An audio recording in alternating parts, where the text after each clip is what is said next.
ZPTC by ఎలక్షన్లు రాష్ట్రంలో జరుగుతున్నవి పెద్ద ప్రాధాన్యత ఉన్న ఎన్నికలు కావు. తరచూ జెడ్పీటీసీలు, ఎంపీటీసీలు కొన్ని కారణాల వల్ల ఖాళీ అయినప్పుడు బై ఎలక్షన్లు జరుగుతూ ఉంటాయి. అవి చట్ట ప్రకారం నిర్వహించవలసిన ఎన్నికలు కాబట్టి వాటిని ఎన్నికల కమిషన్ నిర్వహిస్తుంది. వాటి మీద రాష్ట్ర వ్యాప్తంగా పెద్ద దృష్టి పెట్టరు ప్రజలు కూడా. కానీ 2 బై ఎలక్షన్ల మీద మాత్రం ఇవాళ దృష్టి పెడుతున్నారు. పెద్ద చర్చనీయాంశం అవుతుంది, రాష్ట్ర వ్యాప్తంగా చర్చనీయాంశం అవుతుంది. ఆ 2 కడప జిల్లాలో ఉన్నటువంటి జెడ్పీటీసీ ఎన్నికలు. జెడ్పీటీసీ దానిలోనూ పులివెందుల జెడ్పీటీసీ, ఇది చాలా ప్రాముఖ్యత సంతరించుకున్నటువంటి ZPTC by election. Telugu Desam party ప్రభుత్వం చాలా ప్రతిష్టాత్మకంగా తీసుకుంది. దానికి కారణం నేను ప్రత్యేకంగా చెప్పాల్సిన అవసరం లేదు.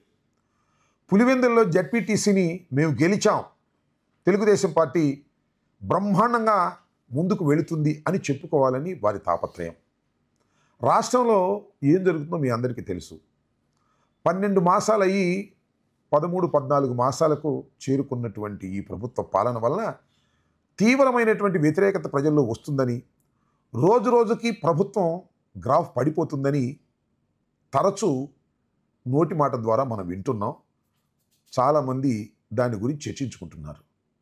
కానీ పులివెందుల్లో మాత్రం మేము గెలిచి రాష్ట్ర వ్యాప్తంగా తెలుగుదేశం పార్టీ యొక్క ప్రభ వెలిగిపోతుందని, మేము ప్రవేశపెట్టినటువంటి పథకాలు ప్రజలు ఆదరిస్తున్నారని చెప్పేటటువంటి ప్రయత్నం ఇవాళ చంద్రబాబు నాయుడు గారు చేయటం కోసమే పులివెందుల జెడ్పీటీసీ ఎన్నికల్ని చాలా ప్రతిష్టాత్మకంగా తీసుకున్నారు.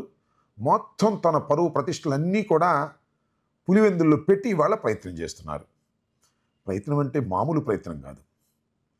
పోలీసులందరినీ ఉపయోగిస్తున్నారు, దాడులు చేస్తున్నారు, దౌర్జన్యం చేస్తున్నారు.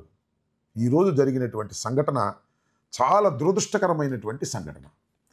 అదేమిటంటే, పులివెందుల జెడ్పీటీసీ పరిధిలో ఉన్నటువంటి నల్లగొండపల్లి అనే ఒక గ్రామంలో తెలుగుదేశం, వైఎస్ఆర్ కాంగ్రెస్ పార్టీ ఎదురెదురు పడ్డారు.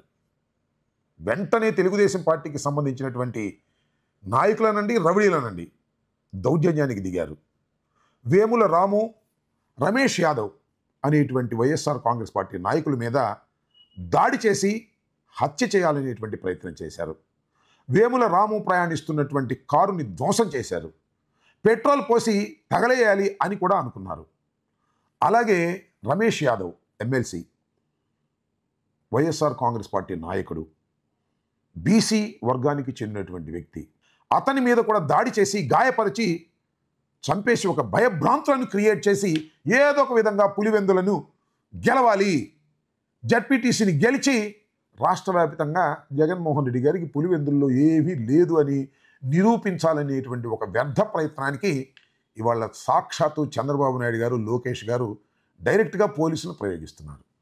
నిజంగా నేను ఈ సందర్భంగా ఒక విషయాన్ని చెప్పదలుచుకున్నాను. అదేంటంటే, మీ పోలీసు యంత్రాంగాన్నంతా ఉపయోగిస్తున్నారు, మీకున్నటువంటి రౌడీలందరినీ ఉపయోగిస్తున్నారు, కేసులు పెట్టేటటువంటి ప్రయత్నం చేస్తున్నారు.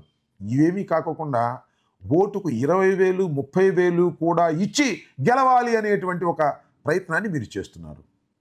పులివెందుల జెడ్పీటీసీ పరిధి ఎంత? 10,000 ఓట్లు, 4 పెద్ద పంచాయతీలు. దీని మీద మీరు ఇంత ప్రయోగం చేస్తున్నారంటే ఏం చేయగలుగుతారు మీరు? నేను తెలియక అడుగుతా ఉన్నా. పులివెందులు అనేది ఒక కంచుకోట లాంటిది. రాజశేఖర రెడ్డి గారి టైం నుంచి కూడా, జగన్మోహన్ రెడ్డి గారికి కూడా కంచుకోటలాగా ఉన్నటువంటి ప్రాంతం. ఆ కంచుకోటని పగలగొట్టాలని మీరు చేసే ప్రయత్నాన్ని ఒక విధంగా అప్రిషియేట్ చేయొచ్చు. కానీ ఇలా నీచంగా డబ్బులు ఉపయోగించో, పోలీసులను ఉపయోగించో, భయభ్రాంతులకు గురి చేసో, రౌడీజం చేసో, తప్పుడు కేసులు పెట్టో గెలవాలని అనుకోవటం అనేది ఒక నీచమైనటువంటి ప్రయత్నం. చంద్రబాబు నాయుడు గారు గుర్తుపెట్టుకోమని మనవి చేస్తున్నా. ఏమవుతుందో చూద్దాం. కానీ నాకు విశ్వాసం ఉంది. ఎందుకంటే పులివెందులు అనేది రాజశేఖర రెడ్డి గారి కుటుంబానికి సంబంధించినటువంటి నియోజకవర్గం. ఆ నియోజకవర్గంలో మీరు గెలవాలని చేసేటటువంటి ప్రయత్నాన్ని ప్రజలు ఖచ్చితంగా అర్థం చేసుకుంటారు, మిమ్మల్ని చిత్తుగా ఓడిస్తారనేది నాకున్నటువంటి విశ్వాసం అని ఈ సందర్భంగా మనవి చేస్తున్నా. దానిలో గాయపడినటువంటి వ్యక్తులు చిన్నవాళ్ళు ఏం కాదు. రాము అంతకుముందు మండల్ ప్రెసిడెంట్గా చేశారు. అదేవిధంగా ఎమ్మెల్సీగా పనిచేస్తున్నటువంటి వ్యక్తి రమేష్ యాదవ్. వీళ్ళిద్దరినీ మీరు చంపాలని ప్రయత్నం చేశారు. చంపి భయభ్రాంతులకు గురిచేసి పులివెందుల జడ్పీటీసీని గెలవాలని మీరు ప్రయత్నం చేశారు. నిజంగా పులివెందుల బై ఎలక్షన్ ఎందుకు వచ్చింది?